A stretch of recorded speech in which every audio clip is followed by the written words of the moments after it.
Hey, first, just a honest and sincere thank you for making it up here. I know this is, it's a bit of a trip. It's a little bit more of an investment than a conference that we do at our church. But there is a dynamic to getting away and getting up here, getting away to some place where we do this in a different setting. And I just want to tell you, I've been praying. I know many people have been praying that this will be a transformative weekend, and I trust that it will. And I want to start with something I hope you understand is not flattery. I would never flatter you. You know I would never flatter you, right? I would never come with flattery. But I will say honestly and sincerely and biblically that you are profoundly, men, you are profoundly important to your homes, to your workplace, to the church, and to society. You as men, as grown men, you are profoundly important. And the problem is in our cultural moment, that's not what you're being told. Am I right? You are maligned, you are belittled, you are in every way, right, dismissed and disdained by our culture.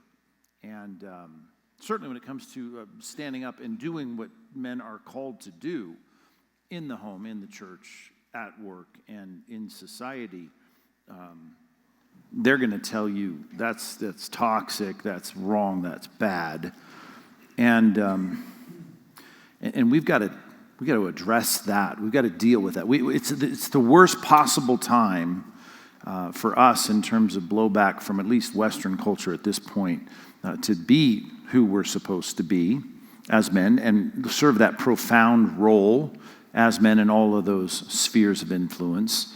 And you can't wilt, you can't step back, you can't lean back, you can't take your foot off the gas pedal, which I think all men in this room probably have to some extent and probably will be tempted repeatedly to do.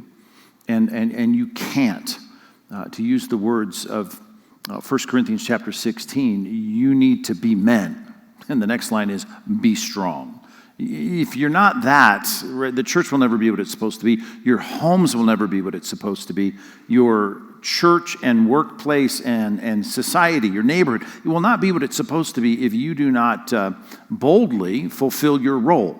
You're made to be men, and you're supposed to be men, and you've got to be, and nothing is to derail that. And I hope you can say, okay, I understand the culture, and I'm ready to say I've got to care less what they think. But the battle from the outside is a little bit easier than the battle from the inside.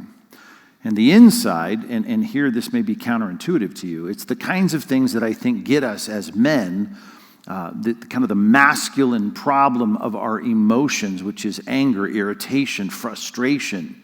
All of those things become a foil. They become something that keep us from being who we're supposed to be. And it does take our foot off the gas pedal, and we're not as engaged as we should be in our leadership as men. We're not who we're supposed to be as men. And so we've got to make sure that we don't let something in our own hearts, our own emotional state, keep us from that. I know things don't get you off emotionally, like the window coverings in your living room. I hope not. Or our new color scheme and the remodeled bathrooms at the church. None of that, I hope, irritates you too badly. You don't even notice those things, I hope. The flatware in your kitchen drawer, whatever. Those things aren't the things that derail us emotionally. But the kinds of things, I know emotion seems like a weak word. It's not. All of us have emotions. It's the slimy competitor in your workplace that maybe in your industry that does things that you know are not what they're supposed to be, and yet they seem to advance. They do what shouldn't be happening because they don't play by the rules. And you think, okay, to whatever extent you are dealing with the sphere of influence you have, you're trying to do things properly, and that becomes an irritating part of what's going on in the inside. It starts to stew inside of you. It starts to frustrate you. It's the kinds of things I think about the living in California, which, has its perks in terms of weather, I suppose. But, you can just look at the taxes and the rules and all the ordinances of our state. Start a business, which many of you have, or be a part of even a remodel in your house. There's a lot of things that you think this is absurd and this is ridiculous. And you would be right, particularly in New York and California.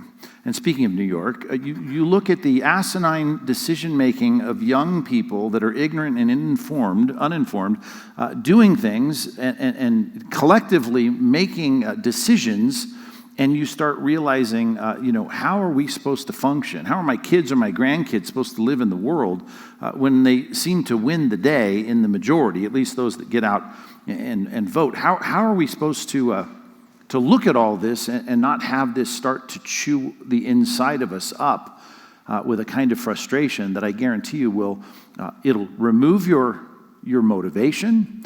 It will take your foot off the gas pedal. You will not be the man you're supposed to be because these kinds of things happen. And when it gets close to home, like the guy across the street that seems to glide past every problem that you've encountered in the last year or two, and you're the one trying to drive to church on the weekends and go to Bible study and do all the things you're doing. It's those kinds of emotional frustrations that have a more corrosive effect in your life that will make you kind of sit down and shut up when you should stand up and speak up. And it will keep you from being the leader you're supposed to be in every sphere of life that God has placed you. So I don't want all that stuff to light a kind of brewing anger within us, a slow burn for most of us that takes our peace away, that creates a kind of irritation and turmoil that keeps us from being the men that we're supposed to be. So that's really what we're dealing with this weekend. And I want to take you to the passage that we have decided to preach through this week in Psalm 37. It's emblazoned on your new vest that you got, that you've learned to wear properly. I kept mine unzipped only because it's too tight. Don't look as stealth and slim as your pastor here. So whatever. At least I wore a shirt under it, so that's good. Psalm 37. David is a man, right? He's a manly man. He's a leader of an army. He's the commander-in-chief. I mean, he's out killing bears and lions as a teenager. He's no wimp. He's not feminized. He is the typical man's man, and yet he knows what it is to be eaten from the inside by things that frustrate him, the resentment, the irritation, the anger, the inner turmoil. And he's dealing with it. You can see this at the beginning of the psalm. Fret not yourselves because of evildoers. Now, fret, that's just such a word. You picture some gal clutching her pearls and fretting about something. We'll try and unpack this Hebrew word. It's a very important word that we've got to rightly understand. It's related to a lot of the words that deal with anger, which in ancient languages and even modern languages, like if you have a temper, that's a relation to heat. And these heat words linguistically talk about what we feel. We feel like we're getting hot, and our faces, flush, and it does literally heighten the temperature of our bodies. And so it's a relation to the common word for anger, and yet it's distinct. We'll deal with that as briefly as we can, but adequately later. But he says, and don't be envious of wrongdoers, which is a great brand new book out about that I've heard is really good on envy. But really that's what envy is, by the way. It's a stewing resentment that you have toward people that are sailing past all the problems that you have, or they have advantages that you think that they shouldn't have, that you don't have. Well, my verses assigned here were verses 7, 8, and 9. So let's dive into those. We know the theme of the chapter. We know who wrote it here. Of course, God is the ultimate author of this. And here's what he says. Here's the prescription. Be still, verse 7, before the Lord, before Yahweh. You see the capital letters there. And wait patiently for him. Now here's our word again. Fret not. Don't be all balled up inside.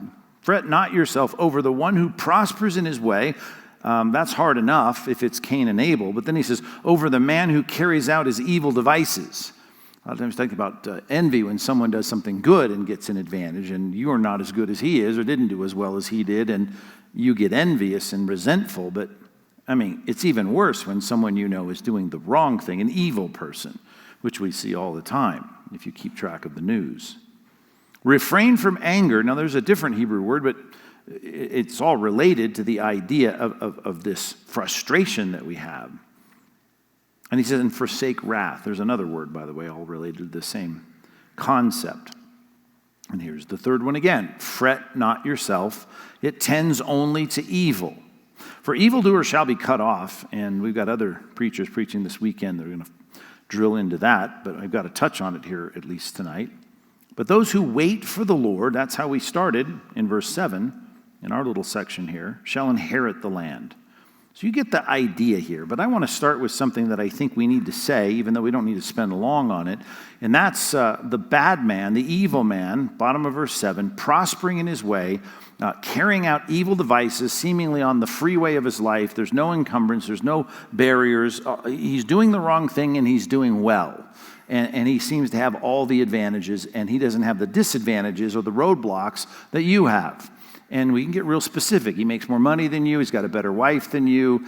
His kids are doing better than yours. Whatever it might be.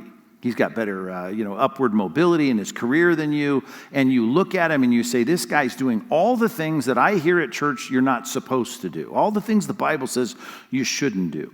Verse 9, the evildoers. That's who we're talking about here. And all that is a reminder that the world is full of sin. So if you're taking notes, I don't even know if I sent an outline, but here's my outline. Number one, the world is a mess. The world is a mess, and I'm just going to base this on the bottom here of verse 7. Is that up there? Yeah, okay, good. I did send it. Duh. I'm glad we got that word in there. You should know that just by living 24 hours on our planet. Glad I sent the outline here. The fall took place right in Genesis 3, and we've been continuing to fall ever since, right? In continuing to sin. And remember what it was there at the beginning in verse 6, and that is that Eve says, I want to do this because I want to do it, and I'm not going to consider the consequences because I don't believe the consequences. So she did what she wanted to do without reference to the consequences. And then Adam went right along with it. And in the same way, you can say, he followed probably out of his devotion for his wife, and of course, probably buying a bit of the temptation of the tempter, he did what he wasn't supposed to do without reference to the consequences. Now, I just want you to think about the fact that you are, as a Christian, if you are one, in fact, you're concerning yourself about doing right and wrong because you fear the Lord, at least even if you're not yet a Christian, hopefully hanging out with Christians, you fear God enough, like Cornelius in Acts 9. You may not be quite there yet, committed to Christ, but at least you fear the Lord enough not to go out and hire a prostitute in Santa Ana this week. You're like, I don't think I should do that because I fear the Lord. What might happen? The consequences might be too great. And so you say, I'm going to say no to my passions, and I'm going to say yes to what God says, and I'm going to think about the consequences. People are not considering the consequences, whether it's the voters in New York City or whether it's just people doing whatever they do in their daily lives that happen to intersect your life, and they don't care what the consequences are for doing the wrong thing. So that's been going on, and it still goes on. And if you want, you can just jot this down. Romans chapter 3, verses 10 through 18, as though we had time to read that. Here's the description. No one's righteous. No one understands. No one seeks God. Everybody's turned aside. No one does good. People's throats are an open grave. They're just devouring people. They use their tongues to deceive. Their mouths are full of curses and bitterness. You can't even watch a show on Netflix without that. Their feet are swift to shed blood. Their paths are ruin and misery. The way of peace they don't know. There's no fear of God before their eyes. That's the problem. Even Cornelius chose to not do whatever he wanted to do because he thought about the consequences. That's the beginning of wisdom, by the way, to fear God enough to restrain yourself. So the fall has taken place, but it continues to take place every day around you, in your office, in your home, in your neighborhood, and even in our church. The effects of the fall in Genesis 3, Well, one of the things that happened after the fall is the relationship that Adam had with God was now one of shame, withdrawal. And you can't live in a sinful world and even be affected by sin in the world without it affecting your relationship with God. Think about how Adam, when he sinned, his responsibility, instead of manning up and being responsible, not only did his relationship with God suffer, but now he's blaming his wife for what happened. And I hope nothing makes you more sick as a real man than people blaming people. I hope you just are really irritated by the victim mentality that has become, taught in our universities, like with every other lecture. This is abhorrent. And you and I should realize not only the shame in our relationship with God, but the blame that has become so standard in our lives. This is all the effect of the fall, in the curse. And then our employment, as long as we're making some rhymes here, the employment of making a living, you can't make a living without pain. There's shame, there's blame, there's pain. Everybody's going to go to work this month and experience pain in their work. Relationships, particularly as it relates to us as men, right? We marry women, and now the Bible says the conflict is within the home. The woman has a desire to usurp the leadership within the home. That's, I think, the right interpretation of what's going on there in Genesis chapter 3. It's the same word used in Genesis 4 about temptation wanting to overcome Cain as he wanted to kill his brother. And that may be rough to hear, but this isn't a marriage retreat, so I can say it without any diplomacy. We're going to have strain in our relationships. I don't care how attracted you are to your wife at the outset of your relationship. You got shame, you got blame, you got pain, you got strain. And then at the end, it's just the whole thing is a mess. The cursed is the ground because of you. And the ground covers the whole 6 septillion-ton rock that we're sitting on right now, spinning around in the vacuum of space. So we got a broken world. It's completely broken. This is the world we live in. And if you don't think we're going to be experiencing from now till the time you breathe your last breath, nothing but people around us, right? It may not be, I hope, your best friends. I hope you walk with wise people. But even they are going to stumble. But the people that you're going to have to interact with, as 1 Corinthians 6 says, you can't leave the world. You're going to have to interact with the world. You're going to be seeing a lot of people that are sinful continuing to do what they do wrong, and you're going to have that sense of the effect of all this encounter you. It's going to affect you, and yet you're going to see some of them do much better than you do because you're a part of the fallen world. I've quoted this a lot in the sermons I preached recently at Compass in the 1 Corinthians or 2 Corinthians 6, now 7 series. But I've quoted 1 John chapter 5, verse 19. Anybody have that memorized? 1 John chapter 5, verse 19. It says, "We are of God, but the whole world lies in the power of the evil one." I just want us to remember that. Next time you get irritated with a sinner, whether it's your neighbor or your coworker, of course, right? Of course. That's why the "duh" word was enlisted in this sacred outline. Yes. The whole world lies in the power of the evil one. Well, we may be of God. You may be increasingly, progressively sanctified and doing well at it, but you live in a sinful world. The adversary is not retired. He's not on sabbatical. He's out there working in the sons of disobedience, according to Ephesians chapter 2. All right, that's the groundwork. Go back to our passage, and I don't know if we turned away from it, but here we are in Psalm 37. You got people prospering in their way. You have the man who carries out his evil desires, but what's that little phrase there that's repeated twice in verses 7 and 8? Fret not yourself. And there it is in the middle of verse 8. Fret not yourself. It tends only to evil. And it's preceded by this phrase in the first part of verse 8. Refrain from anger and forsake wrath. Okay, this is the core of the whole point, right? We need to, number 2, to not, I changed this. I should have told you guys since you had the worksheet. So don't put this up on the screen. Just write this down, or you can write it down as I say it. Then it'll come up. You ready? Don't stew over current injustices. Don't stew. Now, I know that's not a great technical word, and maybe not in any lexicon of a Hebrew dictionary, but the concept of this word as best as I could work it through with the time I had, I think that's a good word for it. It's like it's a pot on a stove and it's stewing. And the steam is coming up and it's bubbling. That's the stewing of injustice. It's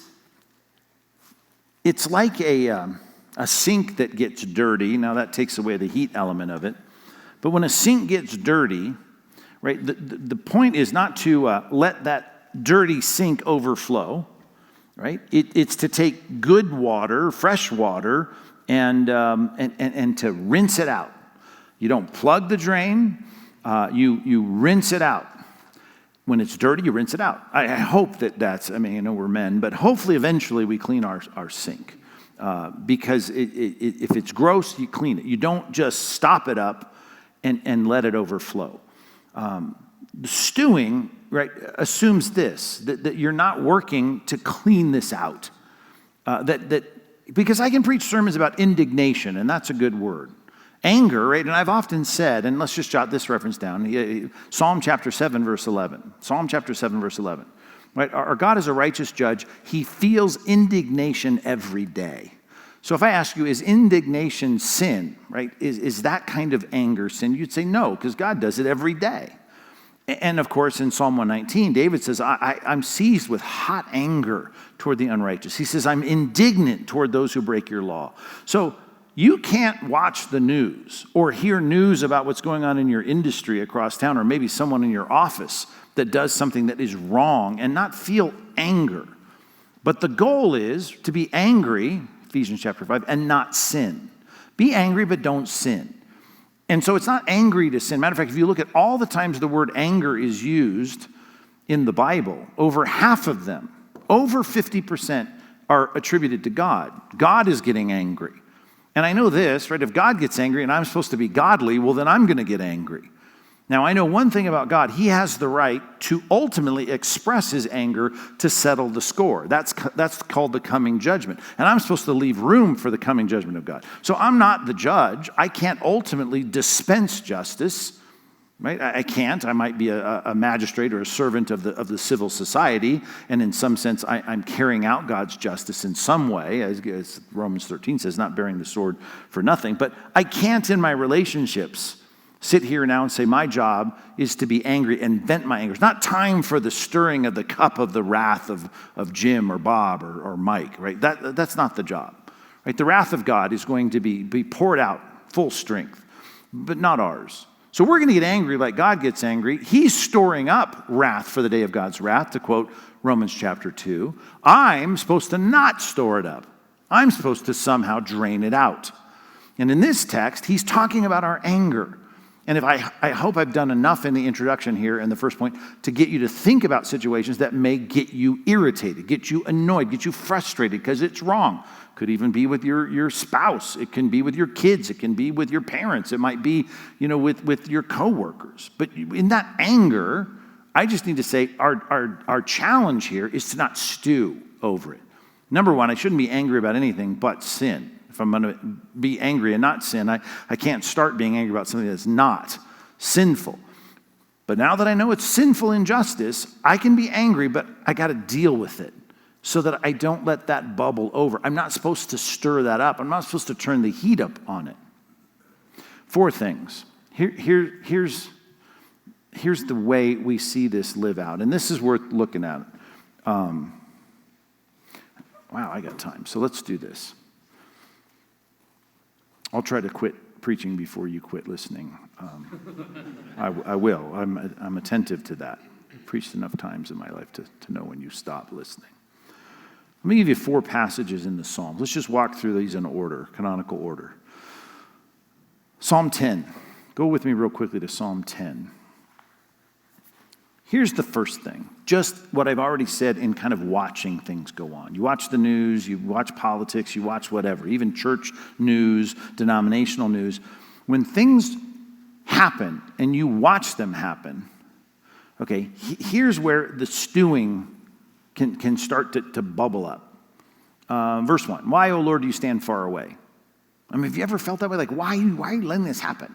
Why do you hide yourself in times of trouble? In arrogance, the wicked hotly pursue the poor.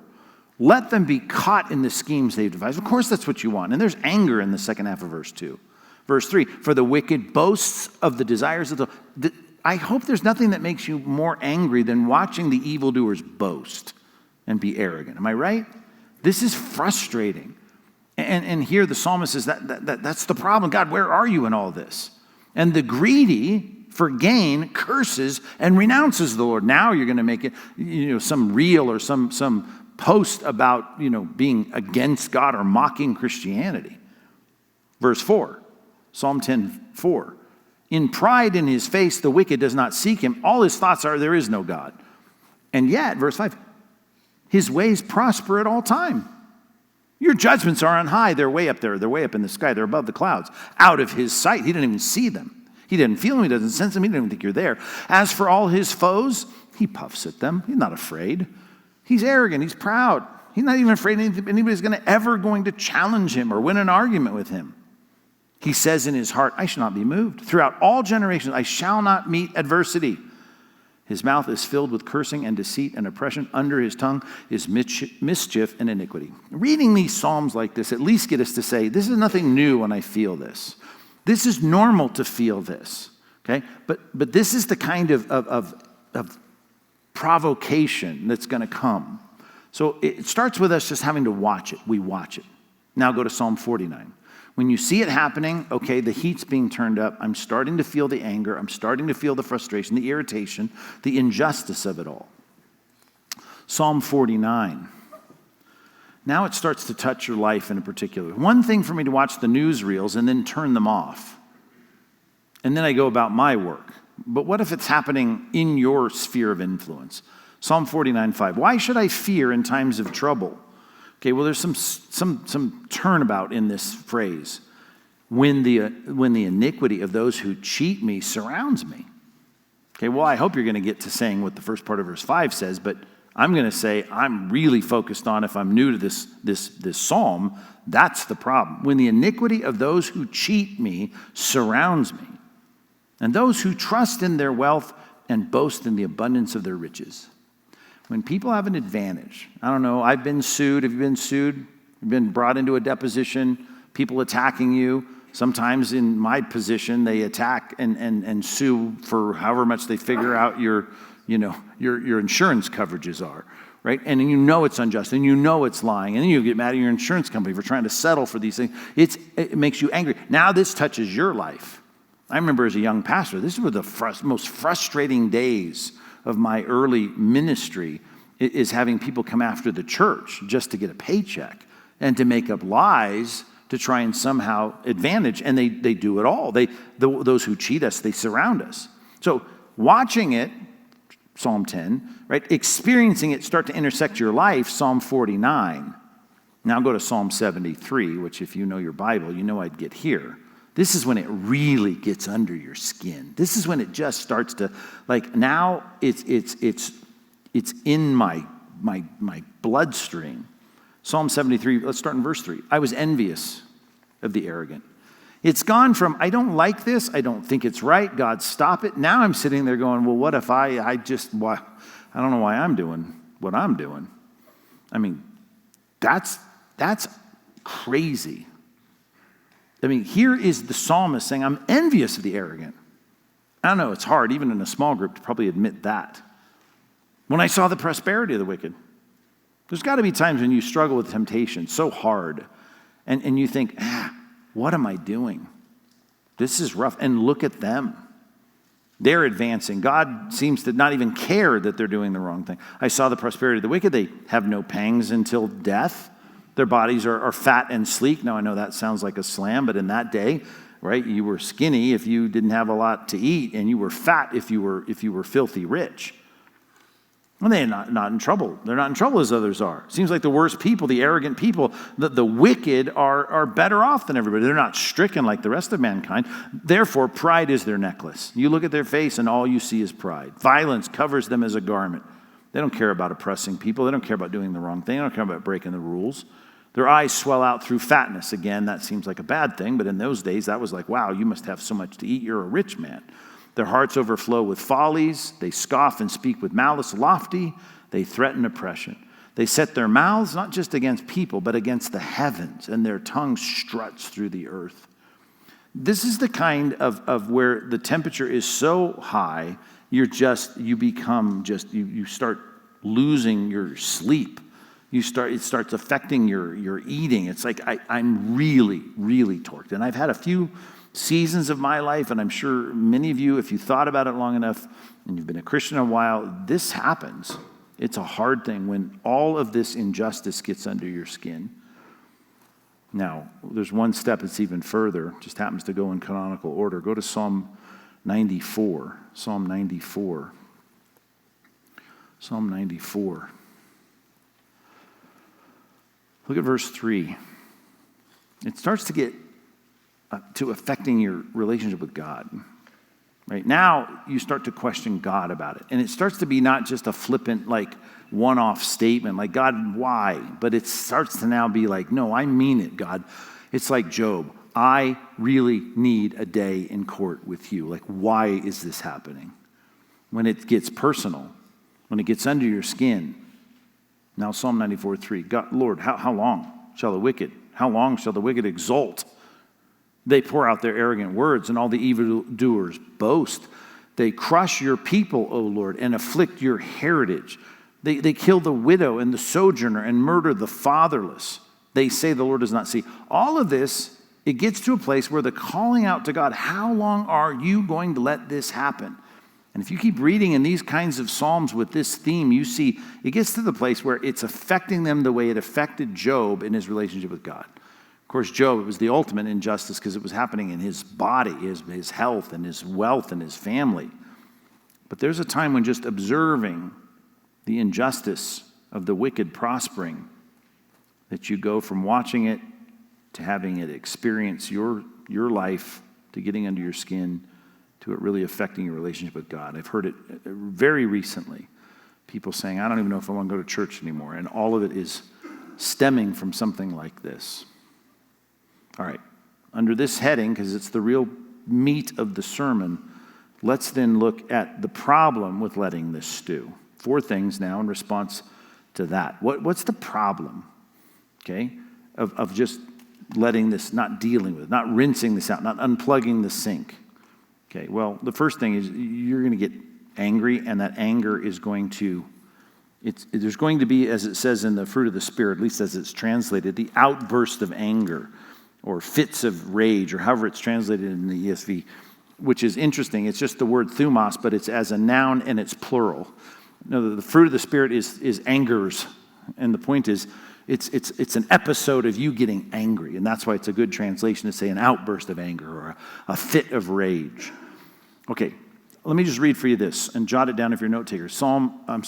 James 1, 19 and 20. I know you know this verse.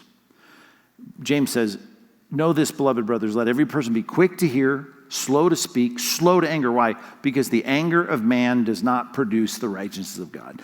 And the point is, when your anger bubbles over, when you have an outburst of anger, anger damages. It damages. So I can't blow up. Every time you blow up when you get angry about injustice, whether it's personal, a coworker, whatever it is, you're proving Psalm 37 right. The fretting is always going to make things worse. The stew is bubbled over on the stove. This is not good. This is always going to make things worse. So the more you let this stew in your mind, the more you cogitate on these concepts of the injustice, right? Without the remedy, which we're going to get to throughout the weekend, and I'll touch on in a second, you're going to have an outburst of anger. I guarantee you. Whether it's an argument with the wife, whether it's kicking the dog, whether it's you having something happen at work, outburst of anger. Okay. I've already mentioned this in just looking at Psalm 73, but I didn't quote the verses. Psalm 73, 21 and 22. Here's what he says about when he was so tied up in this frustration with God. He says, when my soul was embittered, that's a good word for it too, for fretting, embittered. He said, I was pricked in my heart. I was brutish and ignorant. I was like a beast toward you. This is a prayer to God. I was a beast toward you. So stewing is going to eventually frustrate your relationship with God. You'll be like Job. And Job was banging his fist on the table saying, God, I want to put you in the witness box and I want to have a trial.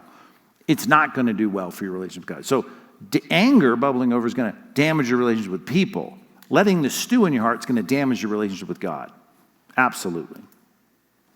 Okay, now the word was used in verse 1 of our psalm, Psalm 37:1. It's used everywhere in the Psalms. It's all over the place, more than most people recognize, why I wrote a book on it. And that is envy. And here's what I'm going to quote for you. Proverbs 14:29 and 30. It starts with anger. Whoever's slow to anger, great understanding. It'd be great if you could just not have the temperature boil over on your anger. He who is hasty, has a hasty temper, will exalt folly. Okay, and that's just what we've been saying. Now here's the next line. A tranquil heart gives life to the flesh, but envy makes the bones rot. Okay, now that's a good line. If you continue to stew about the injustice of people that seem to have it better than you and they do the wrong thing and you do the right thing, right? It's going to rot your bones, so to speak. Right? The poetic phrase, versus life to the flesh. If you could wake up tomorrow, well, not tomorrow, let's say it's Monday morning, with a tranquil heart, you're going to roll up your sleeves and get to work at doing what God has called you to do.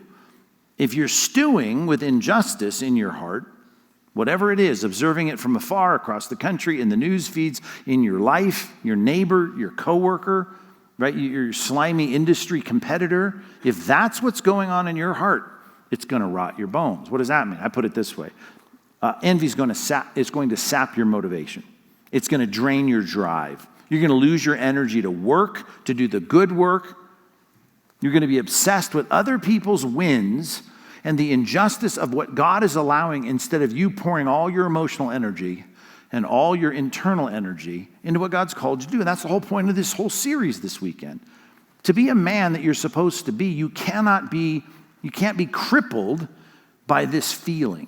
We've got to deal with this because it's going to involve envy. And envy is looking at the advantage of others and being embittered, being resentful about it. And that just rots. I was recently, Lloyd Ellis and I were in my driveway cutting down. Did you drive? Of course you drove up. You took the helicopter up to Pine Summit today? Well, if you looked out the window when you were driving up, on the front side of the mountain, did you see all the trees that were dead?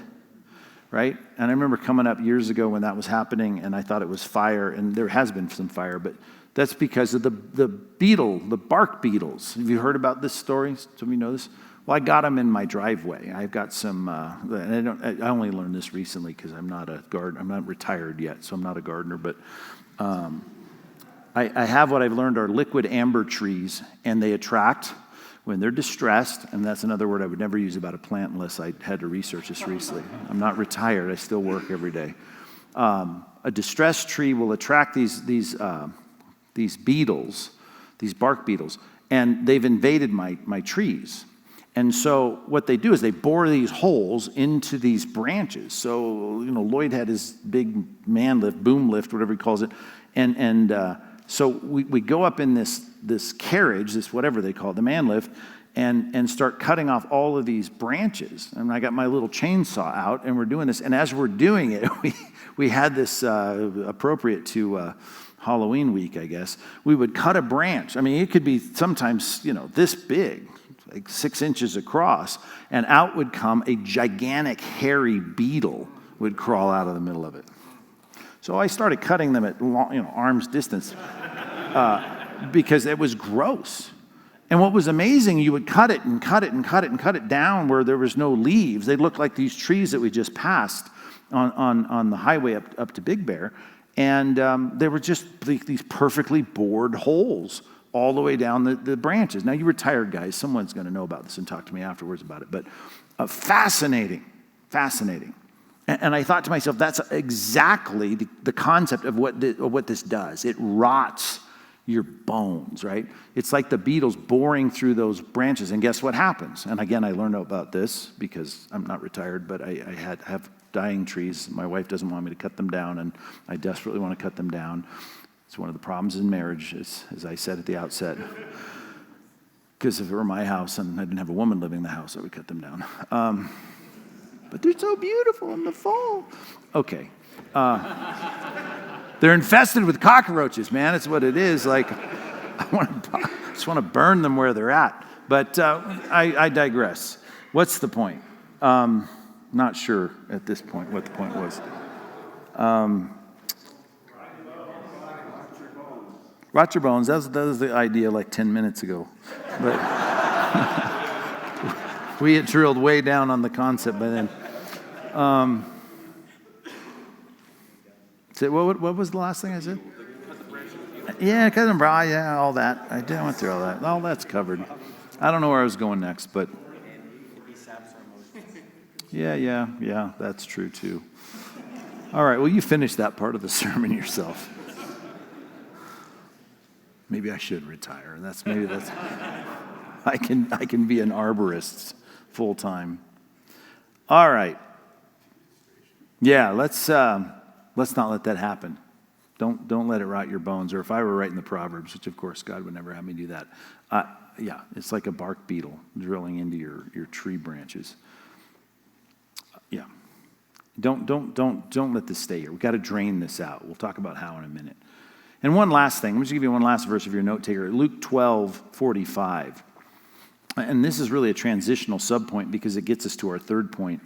All of Psalm 37, if you even read it before you came, or hopefully read it maybe. Well, you obviously read it through the weekend because we're going to preach on it all weekend. But there's something coming, right? God is going to deal with all this. Talk about storing up wrath for the day of God's judgment. It's coming.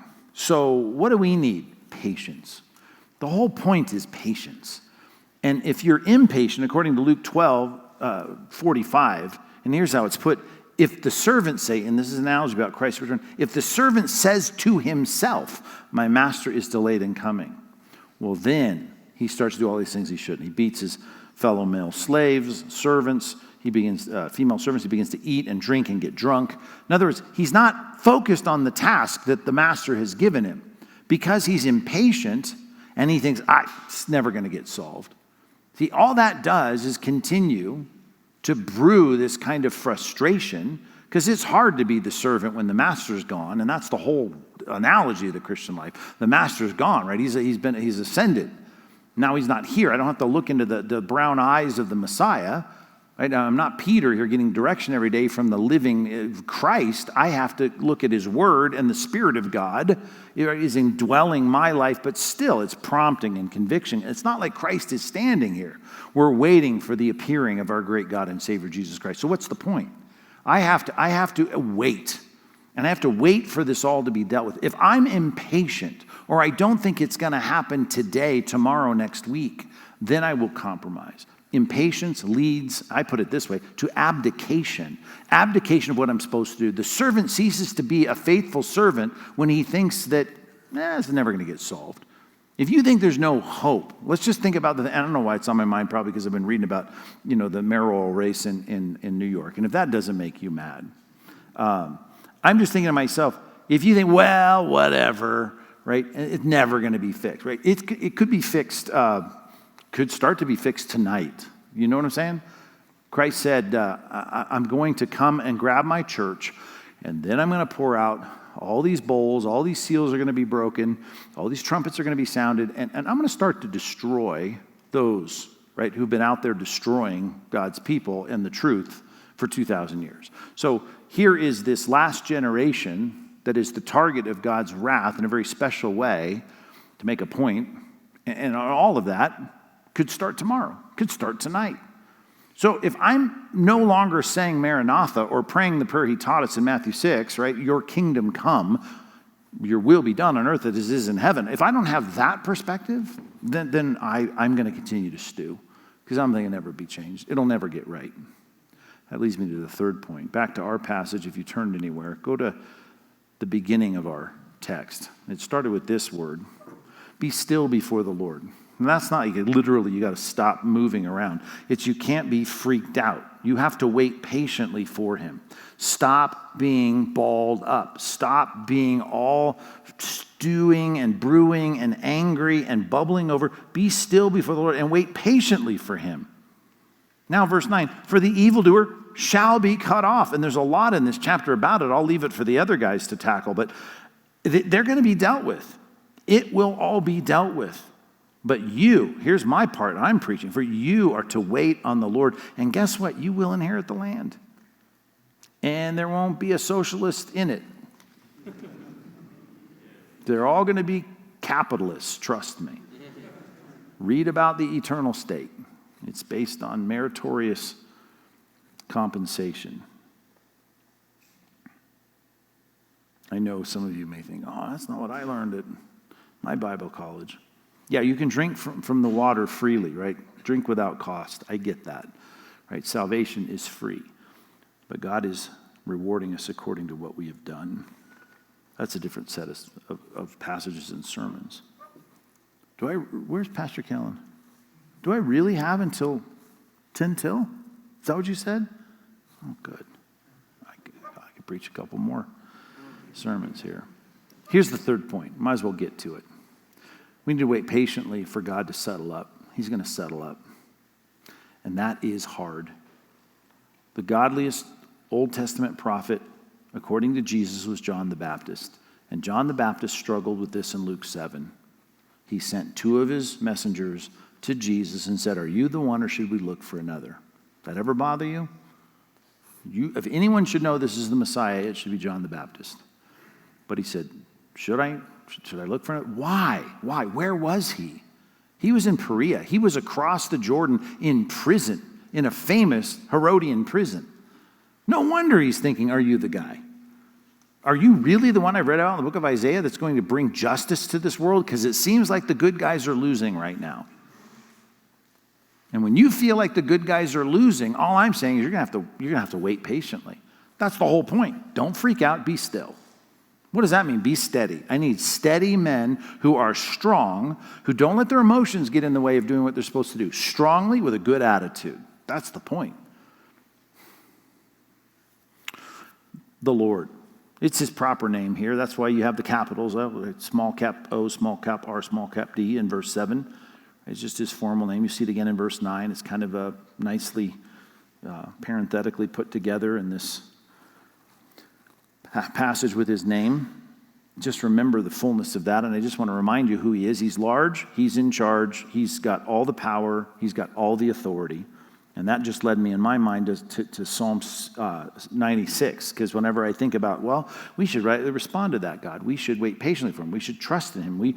We should do what it says in Psalm 96, which is one of the best passages to describe what it is that we're supposed to always be doing. It's the verb ascribe. It's such a good word. We are to ascribe to the Lord the glory that is due his name. I'm reading verse 8. I can read verse 7. It says it there too. Ascribe to the Lord, O families of the people. Ascribe to the Lord glory and strength. Hard to ascribe to the Lord. Ascribe means credit him. Say that he's got it. Say that he's got it because it's true. If I say God's got all the authority, he's got all the power, it's hard to say that when the bad guys are winning and the good guys are suffering. When the guy across the street doesn't care about God, doesn't go to church, doesn't read his Bible, doesn't pray, and thinks it's all a joke, makes fun of it online or whatever he does, and you're trying to do all the right things and he's doing better than you in every department. That is hard to say. I ascribe to you, God, that you're good and that you're strong. And yet that's exactly what it says here. Ascribe to the Lord the glory due his name, which is yet to be seen. And yet he's told us about it and it's coming. Matter of fact, put your money where your mouth is. Bring an offering and come into his courts.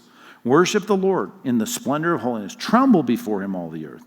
Say to the nations, the Lord reigns. Tell your neighbor that, even though he didn't believe it. Yes, the world is established, never be moved, right? God has created this for us, which, by the way, is not an absolute statement. At the end of the Psalms, by the way, it says he's going to take it like a coat and cast it off and throw it away. So this is a contextual statement about it never being moved. Of course, it spins, of course, unless you're a flat earther. Then in your world, it doesn't spin. Sorry. But it does. He'll judge the peoples with equity. That's how verse 10 ends. I didn't get the laugh I thought. I got more flat earthers here than I imagined as I drove up the mountain. Let the heavens be glad. Let the earth rejoice. Why? It's going badly right now. Yeah, but let the sea roar and all that's in it. Let the fields exult and everything in it. Then all the trees of the forest will sing for joy. Why? Before the Lord. Because he comes. Why is he coming? He's coming to judge the earth. He's coming to judge the world in righteousness and the peoples in faithfulness. Never will an uninformed, ignorant, sinful, rebellious person ever win again. Not going to happen. Go read the last chapter of the Bible. They'll all be cast out. So worship the sovereign, omnipotent judge because he's coming. And let me add this pastorally and practically. Our passage just reminds us that we're supposed to be still before the Lord. And that doesn't mean that you're not doing anything. As a matter of fact, it's just the opposite. That means that you are steady enough to do what you're called to do. Just like Luke 12, you're not a servant that doesn't serve. Jot this down, please. 1 Peter chapter 4, verses 7 through 11. The whole point of knowing that the judge is coming gets us to work. Here's what he says in 1 Peter 4, 7. The end of all things is at hand. You never know. In one move, the Lord is going to fix this. Therefore, be self-controlled, sober-minded for the sake of your prayers, and above all, keep loving each other earnestly, since love covers a multitude of sins. Now, get to work. Show hospitality to one another without grumbling. As you've received some kind of endowment, some kind of gift from God, use it to serve one another as good stewards of God's varied grace. Right? You may not be going to preach a lot of sermons this month, but you've got something that you're supposed to be doing, and you need to get to doing it as a good servant of God's varied grace. Whatever it is. If it's serving, but the strength that God supplies. If it's speaking, as though you're speaking something that no one's ever heard before, so that God may be glorified in Christ. You and I need to be patiently occupying, and this is a pastoral, I mean, seriously, it's a counseling point. Someone who's all just stewing inside about injustice, I will inevitably tell them before the meeting is over, I want to know what we're going to be doing. What is your job this week? How are you going to put to work everything that God has invested in you for the good of your coworkers, your neighbors, your family, and your church? Patiently occupy with godly busyness. That's how I put it. Patiently occupy with godly busyness. And then just wait the vindication. The people that suffer unjustly, they will all be vindicated. I said, read the last chapter of the Bible. Here it is, verse 12. Behold, I'm coming soon, Jesus said, and I'm bringing my recompense with me. I will repay to each one for what he has done. I'm the beginning and the end, the Alpha, the Omega, the first, the last. Blessed are those who wash their robes so that they may have the right to eat of the tree of life, that they may enter the city by the gates. If you came up here as a non-Christian, you better not get back on that mountain road without dealing with washing your robes. You've got to put your trust in Christ, in the death that cleanses you. Outside, that's the people we've been talking about that make you so mad right now. The dogs, the sorcerers, the sexually immoral, the murderers, the idolaters, and everyone who loves and practices falsehood. I, Jesus, have sent my angel to testify to you about these things for the churches. I'm the root and the descendant of David, the bright and morning star. The Spirit and the bride say, come, let's go. And let the one who hears say, come, let's go. And let the one who is thirsty come. This needs to be our heart's desire. We're not going to get tweaked. We're not going to get frustrated. We're not going to get irritated. We're not going to stew on the injustice of the world. We're going to get busy ascribing to the Lord the truth of the strength and sovereignty over all people that he has. We're going to occupy patiently with godly busyness. And we're going to wait our vindication. God's going to settle the score. There's a story about a 100-year-old painting that's housed in the Louvre. Well, I hope it's still housed there. It was housed there last I checked. Maybe you've heard the story. It's called The Devil's Checkmate. It's a painting, you look it up, of an angel watching on as Satan is playing chess with a guy who's playing chess for his soul. It shows a young man losing the chess match to the devil. He's trapped and he's hopeless. The title of this is Checkmate. Checkmate. Years later, the story is told that a chess master was staring at the painting there in the Louvre and noticed the artist who painted it had missed something. The man's king still had one winning move left. It's hard to look at from the angle that it's at. But in fact, everyone has agreed that's the case. It's just ironic that this picture about the devil winning the soul of this young man in this chess match. Really, he's not losing. The king has one more move. The world's a mess, I get it. It feels like we're losing. Good guys have the disadvantage, the bad guys seem to have every advantage. And if that starts to get your blood boiling, I'd like to say never look at the news again, but I'm not an Amway lecturer here. I don't want you to avoid the news. I want you to be an ostrich with your head in the sand. I want you to be able to look at what's going on in the world without you fretting. Don't be bitter. Don't be angry. Don't be irritable. Our psalm tells us how to do it. We're going to talk a lot more about it this week. Stay steady. Stay strong. Be a man. Let's do what's right so we can continue to finish our work here on this planet. God, in this world of injustice, I do think, obviously, we can be too obsessed with maybe being on our phones looking at the news all day long, or even studying the slimy competitors at work, or even being so enthralled with people doing the wrong thing in some area of our lives that we do nothing but find ourselves getting angry and frustrated at how bad this is, and God's not intervening. But God, in our normal course of life, we're always going to encounter that. This world is messed up, and that is a duh statement, because it's the reality. And we need to be the kinds of people that say, we're not going to let that get to us.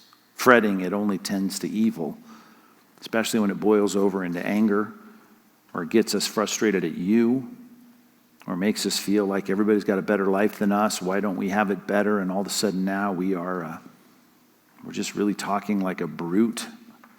We like Asaph said, I feel like we've lost our minds sometimes. And we need to be brought back to a place of realizing you are great God, you are in charge, you are the king, and you've said, even as James recorded it, you are the judge that stands at the door. It's not like you're coming on a train from a million miles away. You are right ready to step into time and space and start to unfold all the things that we read about in your word. So God, let us be ready. Let us grab as many people as we can, take them with us.